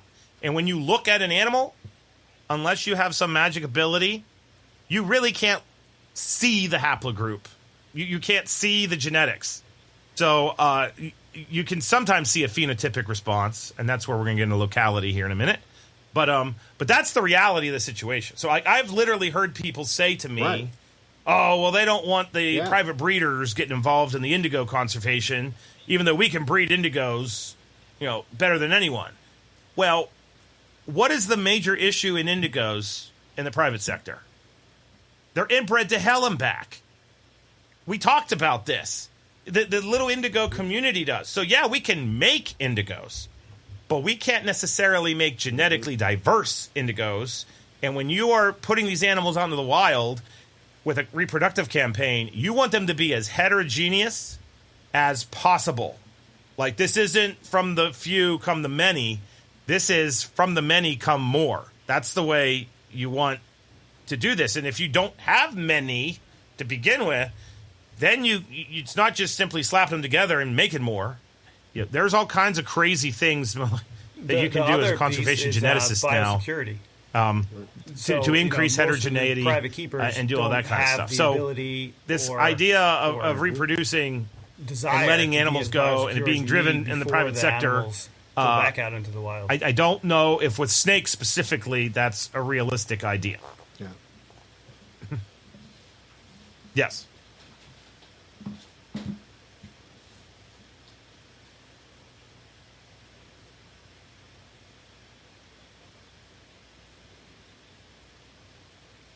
Mm-hmm. Yeah, that's a great point. We work with the Orion Center for Indigo Conservation at Central Florida Zoo and Dr. Bogan, and the number of health checks that those indigo snakes go through before they're released is expensive. That's what I'm not going to. It's not insane. It's expensive. That's the other thing. They're being checked for every flipping disease because you certainly don't want to introduce a disease into the wild population from human care. And the density of indigos together in a breeding facility, like in our snake rooms, I don't think that snakes reach that density in the wild. So they have the potential. I'm not saying they are. I'm saying there's the potential for them to be literally cesspools of villainy when it comes to diseases. And you certainly don't want to be, releasing those animals out into the wild. So, and if you're a keeper that keeps more than one species, then you can add extra things into the mix. So that's the conservation piece. But the part that I like, and I'm very curious to see if Kevin and I have the same definition of preservation. So what we do though, and we do it very well, and this is where we can get our warm fuzzy for the day, is we are much better at preservation. So I'm not going to say my definition. I want to hear Kevin's definition, and then we'll do my definition of preservation. It's thrown around a lot in the turtle world, and so I always hear it as preserving the species just to keep it alive, not necessarily in the wild, just that the species is around on Earth, somewhere. Yeah. In this case, and I like that. I don't think there's anything wrong with that. And this is where locality keeping comes into play, because I love my Getula kings to death. That would be the eastern kings and the complexes they're in. The Cali kings of the world, I am the weird king keeper that can breed everything, but Cali kings kick my ass, and I don't understand why. It's just part of my nuance of what the hell is going on. But with the Cali King localities that I keep a lot of the localities that are now Walmarts or their airports or their malls. And in that regard, we certainly, in the private sector of herpetoculture, are the reason those animals still exist on the planet. I keep Grease Kings. That's a locality that has been mowed over and plowed, to my understanding. I keep, and I'm going to say this wrong, and the Cali King people are going to get angry, so I'm sorry. I was at Tinley last year with Russ when we were pushing the book, and he had these really cool California king snakes at his table that I had heard of, but I'd never seen them before. They're Palomar Airport locality kings. That's where the lavender Cali Kings genetics came from. But these were pure, that locality, it's gone. Doesn't exist. Like, it's wiped off the planet. So that particular haplogroup, to use the word I just used, it's no longer in the wild. Are Cali Kings on the verge of extinction? Absolutely not. They're okay. But that particular population is extirpated. And herpetoculture is the reason why they still exist. And so that's where us maintaining that line, if you will, of locality, we're keeping those genetics alive, and they're going to exist. And it's not really a reintroduction campaign. We're not going to put them back into the blacktop where they live now. And because we have a few of them, it's okay if those get a little bit inbred for us. Now, granted, we should be outcrossing, but if we're going to keep the locality pure, there's a whole conversation there that we're not going to have right now because it'll take an hour. But that's where the preservation piece comes into play. When I'm keeping my different locality kings, that I think about that all the time. Like my Pasco County, Florida king snakes. it's my understanding that they're really hard to find in Pasco County now. Well, we'll have those forever in herpetoculture. So that's where herpetoculture is helping, but we don't need to do a reintroduction campaign, but we're preserving the genetics. So what we're doing more of with us doing what we do is this preservation piece with the conservation piece. Plug for Colubrid Fest. Your dollar matters. Yeah. I was just going to say, if you really want to do conservation, donate. That is, I've said this. Money drives. It is my world. It's Kevin's world. Like, I can't tell you how important it is. That's where we can do massive amounts of good. We don't have to be breeding, but the breeding programs need money. I've said it a million times. Imagine what would happen. I'm not calling out Bob and company. If Tinley added $2.50 to the Tinley ticket, and every single person that goes into the fall and the spring Tinley pays money into pick an obscure species of snake, a Kirtland snake conservation program that's not getting any real money. Suddenly, the private sector is driving the conservation of this snake. And I was just going to bring that up. You said that on a podcast, a CCR podcast, a long time ago, and that idea is brilliant. It's absolutely brilliant. I mean, think if every show did it, even $1. If every show in the country, there'd be millions of dollars a lot of go money into it, and that's the thing that people don't understand is like we get so hostile with regulations. I know that the people that are doing the there's all these different layers when it comes to conservation agencies, and the boots on the ground biologists are literally the bottom of the totem pole. They're gathering the data that might lead to something being protected, and they may be having a conversation depending on where they are for the regulation. But if there's a research need for money for Kirtlandii, this obscure, highly endangered snake species, suddenly the shows are now donating the money. This snake now has in a year $50, $80, $100, $200, $500,000 of funding. People are going to wake up. The conservation agencies are going to be like, so there is a good side to herpetoculture. And that's the thing we preach on CCR all the damn time, is lead by example. And this is a thing that really, really matters. And Kevin, I know, can speak to this. Conservationists are real frugal. Like, while we were recording, one of my grad students literally messaged me and said, "Can I get this at Walmart?" And it was a food thing, and I was like, "Cut it by 50%," because we have X amount of money, and I want to get another week of field work in. So we're not going to be eating the steaks. We're going to be eating the steakums. That's what you know what I'm saying? No protein. But if we have that kind of money, rolling, I've always thought this. That is how we do it. Or if you really want to do conservation and you make X amount of money over the course of the year, say like 3% of my annual earnings I will give towards a conservation program. And if you do that, I think that you have to make it well known you're doing it.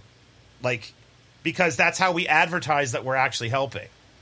I always thought it would be cool if there was some kind of central entity that people could send the money to from breeding reptiles that want to donate, and then that entity can keep track of all of it, so that there's a traceable amount instead of this person gave $100, this person gave $20, and nobody knows how much and how it was spent. But if it all funneled through one location and then got distributed to the different nonprofits, then at least someone could say, "Oh, the herp community spent $200,000 this year," or whatever it is. So what I want to kind of mention here now is taking everything that was just said. What I'm getting from it, and from you guys as well as just kind of my own thoughts, what we in the discipline, you like that? I did. I give you kudos on that too. Steve, my animal care specialist, really liked that conversation that we had the other day too. So in our discipline, there are 4 things that I'm taking away that we can do that will help with conservation. Now, the first is going to sound like I'm contradicting you, but I want to explain. Sure. Captive breeding. I know where you're going. It will help with conservation, but not in the way that I think people were assuming. Because to your point, both of you, these animals aren't going back into the wild. We're not going to repopulate because of what we've got in our basement. That's not going to happen. But I will say captive breeding will reduce stress on wild collecting. Yes. So you are going to make a small difference in that way. Now, I also think that more than likely the 3 of us will agree that in most cases, collecting wild-caught animals, that's not the issue that these populations are, that are experiencing decline. It's not because of wild collection. For the most part, no, I would agree. And I'd like to just piggyback on that, supporting captive bred, correct. too. Yeah. If there's wild-caught options and you're looking for that species, find a captive-born one and purchase and pay the one. extra money. It's worth it. That's one way that you do assist in conservation. Number 2, and this was touched on actually beforehand earlier in the show about the difference we make. It's you want to teach the population that doesn't already enjoy reptiles, that may be scared of them, and you do that by either educating them or being an example. Yep. By putting out there that we're not crazies, we're not, it's not all that stereotype, and so you are showing that they are really normal and they really like them. So I wonder why. Let me look a little more into it. So putting out the right vibe, you will, on reptiles and the people who enjoy them. Number 3, what you guys just named, money. Money does it. Money does it. And I think that you've really hit the nail on the head. And Zach, I want to challenge us to, I think that it would be great if we could put together a list of some of these conservation efforts that could be donated to. That, $200 makes a big deal. It does. And again, don't think that we're taking away from the biggies. Don't think we're taking away from USARK, because USARK certainly helps with legislation and, protecting our rights. We're talking about a different arena, of this entire piece here. The 4th is something that, we talked about a long time ago and is a dream for CCR one day to achieve. And if it's not just money, sometimes changing the hearts of those who have money, because if they have money, they have this. It's land. Yep. That's what it comes down to. It's land. And I mean, that's where there's money that will go into studies. And what do those studies do? The studies prove that there's, endangered animals on land, and that then you can't develop that land. It comes down to land and habitat. And in fact, you mentioned Kirtland's. I have found a Kirtland's, once. It was in Indianapolis. Plainfield, Indiana, actually, just outside of Indianapolis. And because I used to go on walks outside of this hotel, these long walks, forever. And there was an area that was just, overgrown, and there's this little road back there, and it was always empty. And there's debris, and of course, man-made debris that'll come up later. But lift it up, and there's Kirtland's. The thing is, it's not there anymore. That was just 5 years ago, maybe 6 years ago.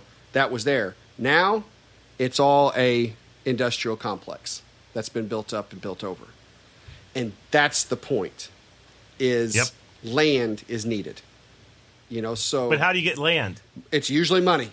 Money. The other thing is if by setting the example and doing these other things, we may have people that own 2,000 acres that say, you know what, we're going to set these 100 acres aside and to where they're never developed or that kind of thing. And so that's the stuff that's really going to make the difference right there, guys. Yeah, no, totally. And on the the education piece. How the hell does I joke around because I'm not a morph guy and I can't ever remember them. So a purple hippopotamus corn snake help snakes. It does actually help snakes, which people don't realize. People can get real snotty and be like, "Oh, I'm not a morph person." I've said that a bunch. I'm just not a morph person because I'm a nerd, and I like this locality stuff more. But I don't care if you're a morph person. That's fine. But what a purple snake does really well is it makes somebody go, "Whoa, what is that?" And as far as I'm concerned, I don't care what you got to do, what the snake looks like to make somebody put their armor down a little bit and be like, this is actually kind of cool. Because if they look at that purple corn snake, that lavender corn snake or lavender Florida king, or Cali king, and they're holding it, and they're not a snake person. They're not us. They're not our listenership.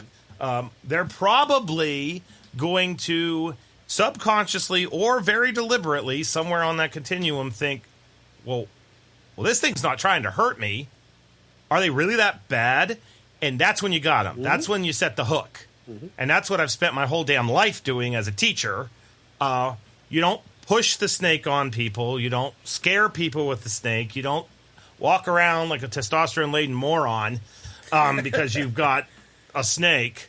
You just are disarming in a good way. You go up, you kind of gently introduce people, and then, in that regard. Now, granted, it's pretty hard to beat a normal corn snake. I will say that. Mm-hmm. But yeah, if it looks like something from a cartoon or something like that. And the other thing, and now we're getting really manipulative because I teach my students all this stuff. Kids. Because if you get the kids, the parents follow. Mm-hmm. Sometimes they follow unwillingly. Doesn't matter, they're following. Yeah. And so if you walk up to a kid and the kid is doing it, and it's really funny because this has been my experience, which I challenge you all to see if this is yours as well if you do this. You have a little boy, little girl, doesn't matter, all right? They're super into snakes. Both parents are not. The mother will become more interested in the snake before the dad. Mm-hmm. 9 times out of 10. Yeah. I have watched this happen. I laugh about it. I tell my students, watch. And then the more bravado-laden the dad is, the more likely they are not going to be persuaded to hold the snake. Mm-hmm. Which is great for me because I've been a nerd my entire life. And so, win for us. But anyway, this conversation, which is, it's also just like conservation because people think conservation's black and white. Conservation is a never-ending sea of gray. Oh, it is so freaking messy. It's not, the second you start to do a project, you have to work with agencies. I know Kevin knows this world being a consultant, and that's when the permits show up. And, me being the crayfish expert, I have to get permits to touch a crayfish. Whereas you don't know anything about crayfish, you can touch crayfish. And that's like you know what I'm saying? And that's just the way the world is. That's all I'm going to say about that. Mm-hmm. So you can't just pick an endangered species, start breeding them, get babies, let them go. To actually make that come to fruition is a very long, arduous, at times heartbreaking task. But we're in it because we're passionate, and this is what we dedicate our lives to. But what we can do as a community is we can help the biologists by donating to their cause, and the good biologist, and I want to be part of this team, if I'm allowed, I will say that, I will bring people out with me to see with their eyes what we're actually doing. And I have had lots of people in the past be like, wow, this is more complicated. It's always been with crayfish. It's not been with herps. What I get a lot of is basically like, you study bait. Like, what the hell? and I just laugh. And then we go out and start talking about what it is and why it's important. You lose all the crawdads, your fishery goes away. So you don't have any bait, and if you don't have bait, you don't have bass, and if you don't have bass, you're not fishing here. So that's why we need, same thing with snakes and turtles and everything else. But the dollar. You can get involved with some citizen science projects, too. Yes. If you don't want to donate or can't donate, whatever, that's fine. There are often citizen science projects that you can volunteer your time with. Yeah. And the citizen science avenue, that's great. And I've enjoyed watching it kind of explode. There's a lot of people know about iNaturalist, and yes. Mm-hmm. I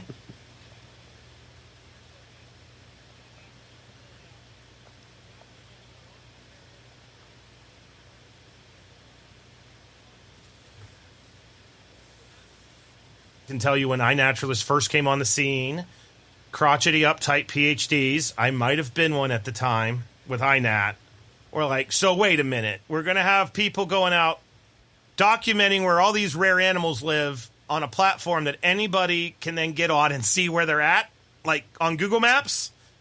But now you can obscure the record and you can do things like that. And they have experts that do the identifications.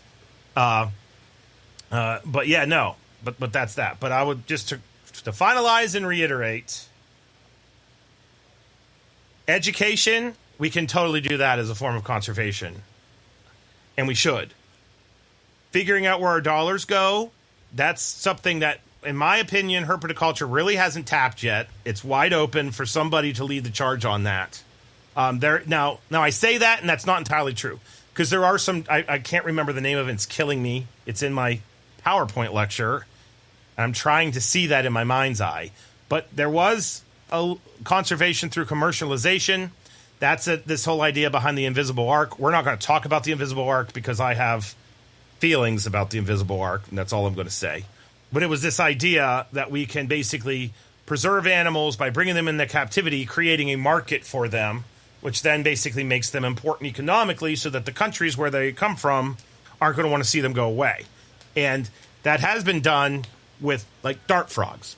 Parts of the Amazon have been preserved because the dart frog breeders bred the dart frogs. The money they got when they sold the dart frogs went straight back into buying up land. So there is a model, of how this can work. And that's an oversimplification of that. But, like, where's that happening with snakes?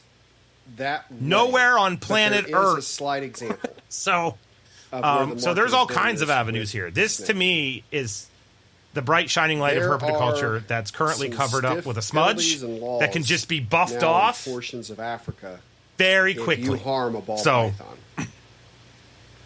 Because of how economic, how economically impacted, go for it. Some of these small villages are, where they are farming a lot of, because they farm morphs over there, at this point now.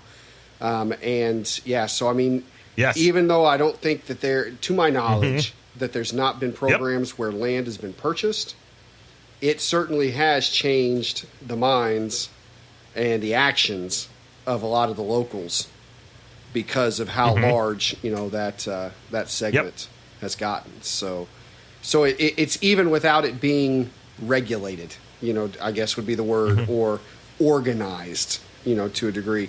It could still have an impact if, there is enough desire and enthusiasm, we'll call it, for a snake species.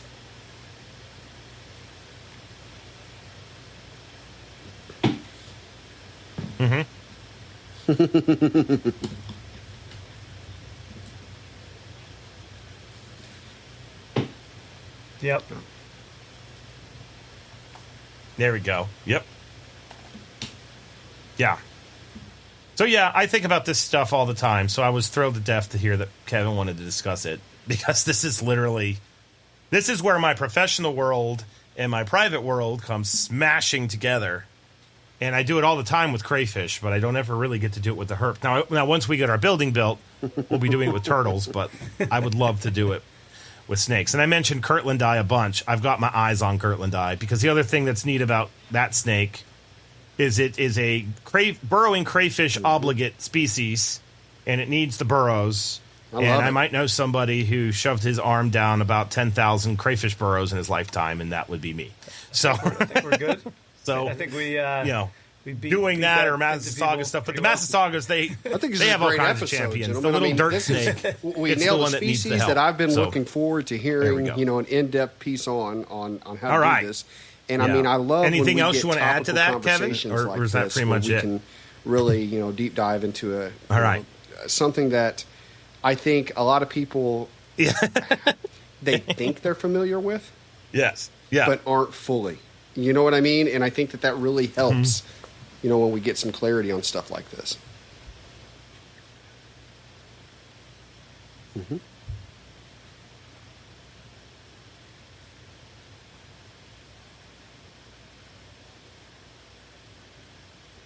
Mm-hmm.